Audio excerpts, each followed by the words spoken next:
Plus que quelques jours, peut-être quelques semaines, et les sénateurs rendront enfin leurs conclusions dans la tentaculaire affaire Benalla. Point de départ pour la commission d'enquête, les violences de la place de la Contrescarpe.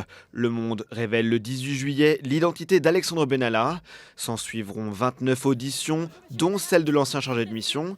Avec un constat qui apparaît au fil des témoignages, Alexandre Benalla a désorganisé les services de l'État. En ce qui concerne M. Benalla, je ne suis toujours pas convaincu qu'il n'exerçait pas la fonction de garde du corps. Comment expliquer autrement le port d'armes ? Mais en décembre, l'affaire est relancée lors d'une visite d'Emmanuel Macron au Tchad. On apprend qu'Alexandre Benalla a continué à utiliser des passeports diplomatiques alors qu'il n'était plus salarié de l'Élysée. Les sénateurs décident alors d'organiser 5 nouvelles auditions. Quand il va voir le frère du président du Tchad, qui a un rôle éminent en matière de sécurité et d'importation d'armes au Tchad, et qu'il le fait avec un passeport officiel, on peut quand même s'interroger sur le rôle réel de M. Benalla dans une diplomatie parallèle. Aux soupçons de diplomatie parallèle s'ajoute ensuite le volet sur les contrats russes. Ils auraient été négociés pour l'un d'entre eux au moins, alors qu'Alexandre Benalla était encore salarié de l'Élysée.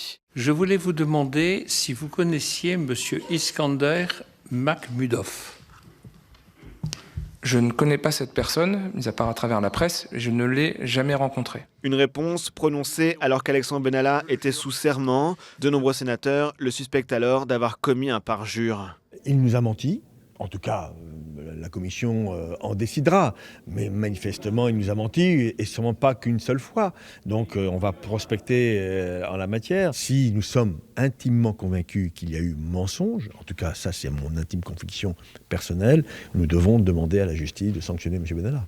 Sur tous ces volets de l'affaire Benalla, les conclusions des sénateurs sont donc très attendues.